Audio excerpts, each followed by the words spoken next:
روم کی فتوحات کے زمانے میں کیا دو جوان تھے، مدینہ پاک سے گئے تھے اسلامی لشکر میں، دو جوان وہ گرفتار ہو گئے، دو جوان، اور بادشاہ روم نے ان کو گرفتار کر لیا، اور بھی سب گرفتاروں کو تیل، جلتے ہوئے تیل میں ڈال کے مار دیا، شہید کر دیا۔ ان کو بھی شہید کرنے لگا، دونوں بھائی تھے جوان۔ وزیر اعظم نے روک لیا بادشاہ کو، فتوح الشام میں آتا ہے، کہا کہ ان کو شہید نہ کر، آگ میں نہ ڈال، مجھے 40 دن دے دے، میں کوشش کر کے انہیں عیسائی کر دیتا ہوں۔ بڑے جوان ہیں، بڑے بہادر ہیں، بڑے شجاع ہیں، فن والے ہیں، ہمارے کام آئیں گے، میں ان کا مذہب بدل دوں گا 40 دن میں۔ اس نے کہا لے لو، 40 دن کی مہلت لے لی۔ آ کے خوبصورت باغ میں دونوں جوانوں کو بٹھا دیا، ہر آسائش دنیا دے دی، نہریں تھیں، چشمے تھے، باغ تھے، پھل تھے، پھول تھے، خوبصورت موسم تھا۔ جوان خوبصورت بیٹی، حوروں جیسی خوبصورت بیٹی، سجا دھجا کے، زیور کپڑے پہنا کے اس کو بھیج دیا، کہا کہ بیٹی تمہاری ڈیوٹی ہے، 40 دن ہیں، ان کا مذہب بدلنا ہے، آزادی ہے، جو چاہو کرو، مگر مجھے ان کو مذہب بدل کے دے دو۔ 40 دن۔ اس کی بیٹی، ہاں، ایک بھائی کو شہید کر دیا اس نے، آگ میں ڈال کے ایک کو شہید کر دیا تھا کہ بدلو۔ اس نے کہا نہیں، جو وحدہ لا شریک سے جوڑ لیا ہے دل، اب وہ توڑ نہیں سکتے۔ ایک شہید ہو گیا، دوسرے کو بھی آگ میں ڈالنے لگا۔ اس وقت وزیر اعظم نے پکڑ لیا، کہا کہ ایک تو گیا، جوان قیمتی تھا، دوسرا بچ گیا، خدا کے لیے مجھے دے دو، 40 دن میں ایک بھائی، اس کو میں مذہب بدل کے دیتا ہوں۔ ایک جوان کو باغوں میں رکھ لیا، اس کی بیٹی کو بٹھا دیا خود، اور کہا کہ تمہیں چیلنج ہے، ٹاسک ہے یہ، اس کا مذہب بدل دو۔ اس نے کہا 40 دن تو دور کی بات ہے، میں ہفتے میں بدل کے رکھ دوں گی۔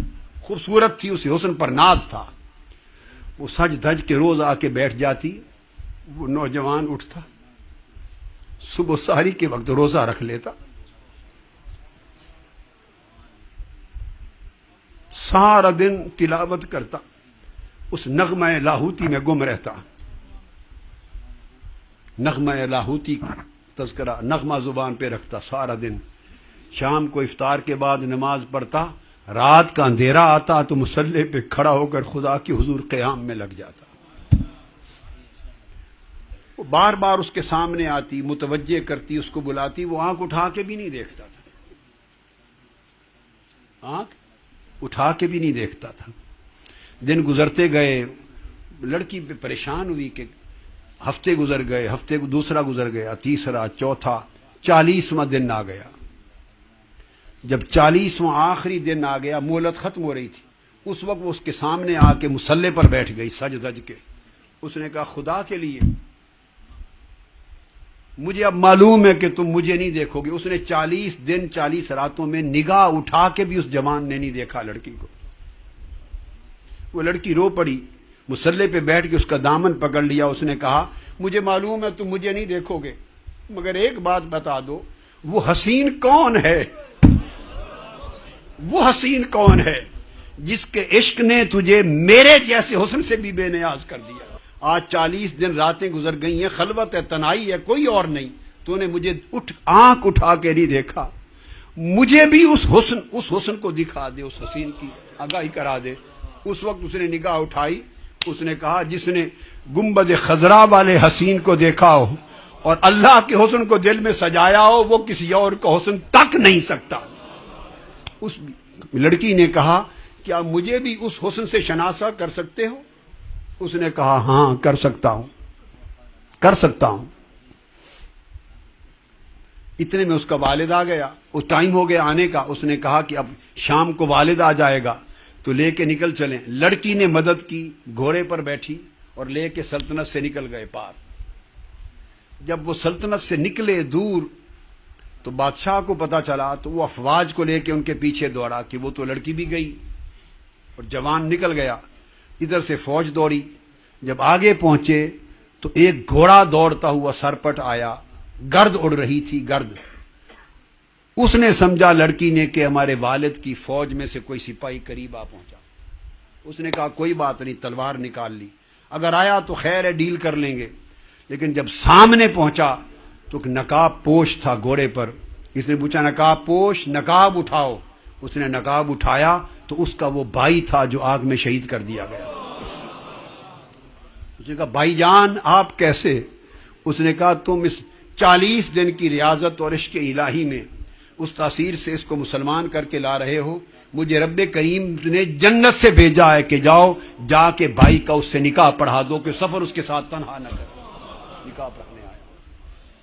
ایک حسن ہے.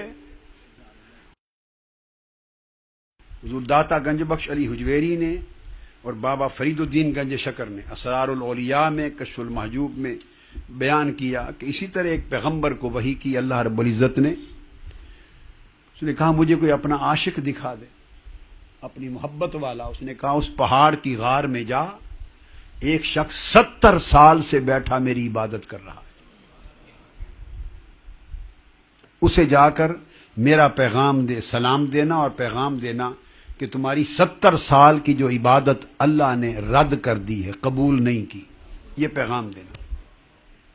پیغمبر آئے، اللہ کا سلام کہا اور کہا کہ اللہ نے پیغام بھیجا ہے تمہارے لیے کہ تمہاری 70 سال کی جو عبادت ہے اللہ نے قبول نہیں کی، رد کر دی. وہ شخص خوشی میں اٹھ کے رقص کرنے لگ گیا، وجد کرنے لگ گیا.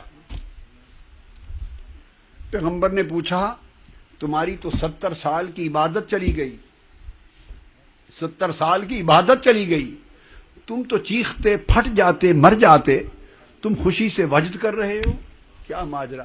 اس نے کہا کہ میں تو بندہ ہوں، میرا کام تھا عبادت کرنا، میں اپنا کام کرتا رہا، قبول کرے یا نہ کرے یہ اس کا کام ہے، مجھے تو اس سے غرض نہیں. قبول کرے یا نہ کرے اس کا کام ہے، مجھے تو غرض نہیں. تو خوشی سے ناچتے کیوں ہو؟ اس نے کہا ناچتا اس لیے ہوں کہ 70 سال کی عبادت کام آ گئی. کیا کہ آج اس نے پیغام تو بھیجا ہے.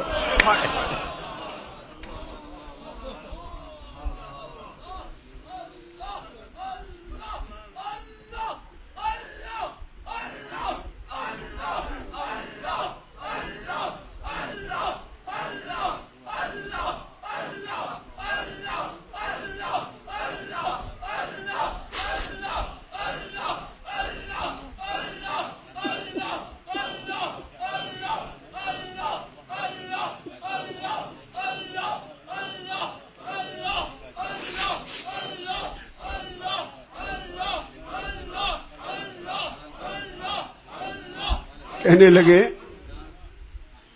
70 سال عبادت کام آ گئی، اس نے آج یاد تو کیا ہے، آپ کے ذریعے مجھے پیغام تو بھیجا ہے.